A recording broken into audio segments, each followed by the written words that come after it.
Stop wasting money on these tech products. Stop wasting money on these tech products. So, what's up everyone? Global Tech here, and every single year, the tech world is flooded with thousands of new gadgets. Some are incredible, some are not so much. And look, I get it. The temptation is real. You see a product with a flashy ad, a huge list of features, and a price tag that seems too good to be true. But here's the thing about tech. If it seems too good to be true, it almost always is. We've all been there. You click buy now on what looks like a steal, only to end up with a drawer full of e-waste a few months later. That's why we're doing this. This video is a public service announcement for your wallet. I've sifted through the noise, tested the duds, and compiled a definitive list of the top 5 tech categories you should absolutely avoid in 2025. Cheap smart glasses, budget smartwatches, generic earbuds, mini projectors, low-end Android phones. These are the products that promise the world but deliver frustration, built on marketing hype instead of solid engineering. Before you spend another dollar, you need to watch this. We're going to break down why they fail, what red flags to look for, and what to buy instead. Let's get into it. Alright, first up on the chopping block, cheap smart glasses, and I know the idea is super compelling.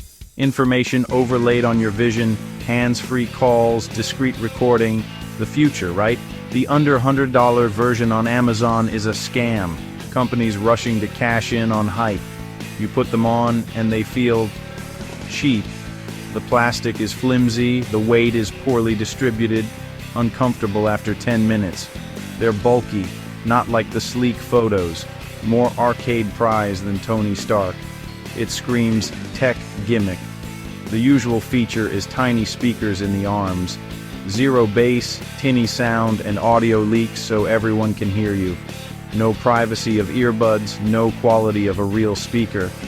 Camera, maybe 720p at best. Awful color. No stabilization. Footage is shaky and grainy. Basically unusable. Often worse than a 2008 flip phone. Software is where it falls apart. Constant Bluetooth dropouts. A clunky companion app that asks for suspicious permissions, no useful notifications, no reliable navigation, no real AR. Battery? Lucky to get an hour. They spend more time charging than on your face. Constant anxiety if they'll last through a call. Bottom line, overhyped. Terrible battery life, clunky software, almost no useful features. You're paying for gimmicks, not value. The tech for good affordable smart glasses isn't there yet. Look at premium offerings or just wait a few years. Don't let the hype drain your bank account. Next up, let's talk about the endless sea of budget smartwatches. These are the watches you see everywhere online, usually $30, $60, promising a flagship-level experience for the price of a nice dinner. Renders often mimic an Apple Watch or a high-end Garmin. Aggressive marketing, lots of 5-star reviews, and unbelievable spec sheets. The first big red flag is the spec sheet itself. Claims like blood oxygen sensors, ECG, and hyper-accurate heart rate. In reality, the sensors are fake or so inaccurate they're useless. I've seen tests where a watch reads a heart rate from a banana. Not medical devices, not reliable fitness trackers, low-res, washed-out LCD screens with terrible viewing angles, laggy, unresponsive touch, swipe and it reacts a second later, proprietary, bare-bones OS, a handful of watch faces, clunky notifications that truncate messages, no app store, no customization, and most importantly, no software updates. Ever. The watch you buy is the watch you're stuck with. Bugs and security flaws stay. Fitness tracking is a joke. Get 1,000 steps just by shaking your wrist. Sleep tracking is often just a timer. No real sleep stage analysis. Build is cheap. Painted plastic scratches, straps irritate, and water resistance is questionable. Shower is a gamble. Swimming is a death sentence. Conclusion, Fake specs, poor sensors, and rarely any software updates. That deal will feel obsolete fast. If you want a smartwatch, save up for a certified refurbished model or last gen from a reputable brand. You'll get accuracy, reliability, and something that lasts. Chapter 3. Okay, let's move on to a category that has exploded in recent years.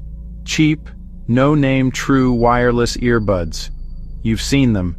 They look just like AirPods, just like Galaxy Buds, come in a sleek charging case, and cost less than $25.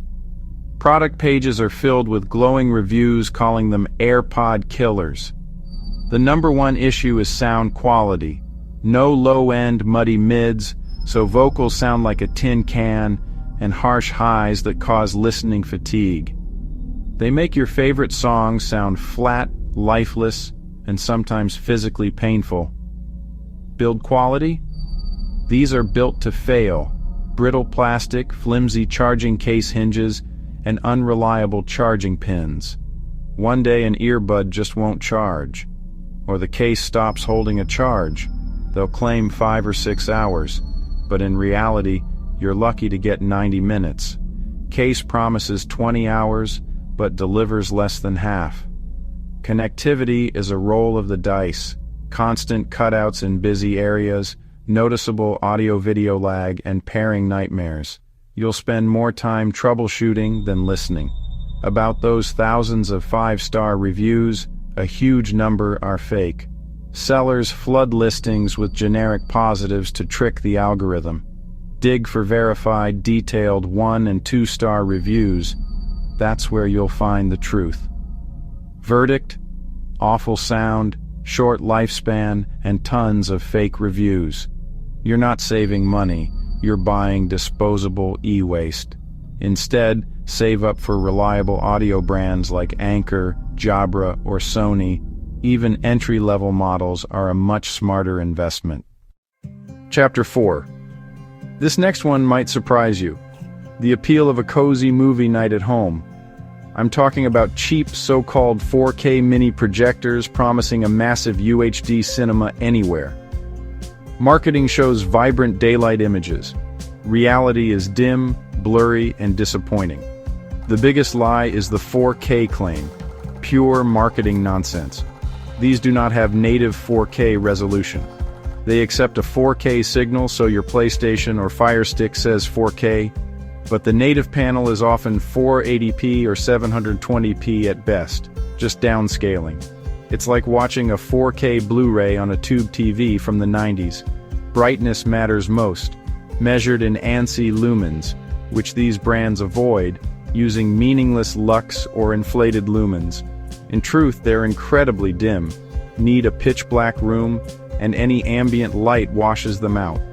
Cheap plastic optics mean poor focus uniformity, sharp center, blurry edges, and color that's washed out or cartoonishly saturated. Built-in speakers are tiny and tinny, and the cooling fan is often louder than the movie.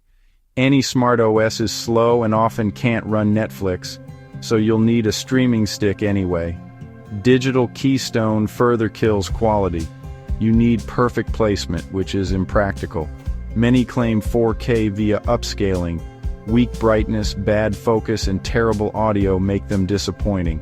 If you want a decent projector, be realistic on cost, and look at brands like BenQ, Epson, or XGIMI that state ANSI lumens. Chapter 5. Finally, we have to talk about a product that is essential for most people: the smartphone. Specifically, ultra-low-end Android phones under $150, often with less than 4 gigabytes of RAM. In a world where mid-range phones are great, these bottom-of-the-barrel devices are a false economy, daily frustration, and short lifespan. The biggest bottleneck is RAM. In 2025, less than 4 gigabytes is a recipe for disaster. The phone feels slow from day one. Apps take forever. Multitasking is nearly impossible. Switching between 2 apps forces reloads and everything stutters. It's a constant grating experience. Storage is paltry, 16 or 32 gigabytes. After the OS and bloatware, You've barely room for a few apps and photos. You'll constantly delete apps to make room. It's a non-starter in today's app ecosystem. Cameras use the cheapest sensors. Outside perfect daylight, photos are grainy, blurry, low detail, and colors look off. Selfies are worse. Software support is minimal. Lucky to get a single security patch, often launched outdated, then abandoned. That's a real security risk, vulnerable to exploits others patched. Expect dim, low-res screens, weak haptics, tinny single speakers, and slow charging. The package targets price, not experience. Final word, under 4 gigabytes of RAM means crippling lag, weak cameras, and stalled OS updates, a short-term bargain turned long-term headache. You'll want to replace it in less than a year. A smarter move, Google's Pixel A series, a recent Samsung A series, or a well-kept refurbished flagship. You'll get a dramatically better experience for not much more money. So there you have it, 5 categories of tech that are, for the most part, just not worth your money in 2025. From glasses that aren't smart to projectors that aren't 4K, the market is full of products that overpromise and underdeliver. They prey on our desire for a deal, using flashy marketing and deceptive specs to create an illusion of value. But the initial savings lead to frustration, poor performance, and replacing the product sooner than you'd hoped. The goal isn't to discourage you from buying tech, it's to encourage you to be a more discerning consumer. It's about understanding that sometimes the best deal isn't the lowest price. It's the product that's reliable, receives software support, and does its job well for years to come. Investing a little more upfront in a reputable brand often saves you money and headaches in the long run. Always read and watch multiple reviews from trusted sources and focus on core experience. Great tech should feel seamless and solve problems, not create new ones. By avoiding these tech traps, you can build a collection you love and use, instead of a drawer of disappointment. This has been Global Tech. Thank you so much for watching, and I'll catch you in the next one. Buy smart in 2025, and subscribe for more honest tech videos.